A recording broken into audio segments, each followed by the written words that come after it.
Il-Prim Ministru Robert Abela kien preżenti waqt il-Forum tal-Paċi f'Pariġi fejn attenda l-konferenza internazzjonali marbuta mal-Libja wara li ġie mistieden mill-President ta' Franza Emmanuel Macron. Fl-intervent tiegħu il-Prim Ministru saħaq dwar l-importanza li l-Libja jkollha elezzjonijiet ġusti li ma' riżultati jkunu rispettati u dawn l-elezzjonijiet ikunu mmexxija mill-popju Libjan. Huwa sostna li l-komunità internazzjonali speċjalment il-ġirien tal-Libja huma kruċjali fit-triq tal-pajjiż lejn il-paċi u l-iżvilupp. Il-Prim Ministru faħħar il-ħidma li waslet għall-aktar stabilità u sigurtà fil-Libja u ħeġġeġ lill poplu Libjan sabiex joħloq soċjetà ġusta. Dan billi jkompli jsaħħaħ il-pedament tal-pajjiż li jiffoka fuq ir-rikonċiljazzjoni nazzjonali u r-riunifikazzjoni tal-istituzzjonijiet.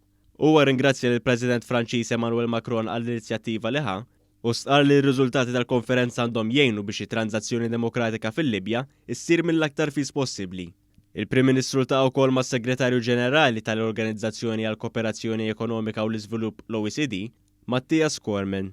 U Cormann tkellmu fuq il-ġlieda kontra l-pandemija u sfidi oħra komuni li hemm bżonn jiġu indirizzati bħat-tibdil fil-klima. Intant waqt l-istess forum Malti il-Prim Ministru Dr. Lidia Bera qalet li madwar id-dinja li l-ugwaljanzi għadhom jeżistu u jeħtieġ li jiġu indirizzati. Hija sostniet li dan mhux b'sens ta' karità, imma għandu jkun hawn ħidma biex kull persuna jkollha kwalità ta' ħajja tajba u din għandha tkun garantita l kulħadd. Is-Sinjura Bela ċċenat ukoll għal fatt li l-preżenza tal-Viċi President tal-Istati Uniti Kamala Harris kienet waħda sinifikattiva.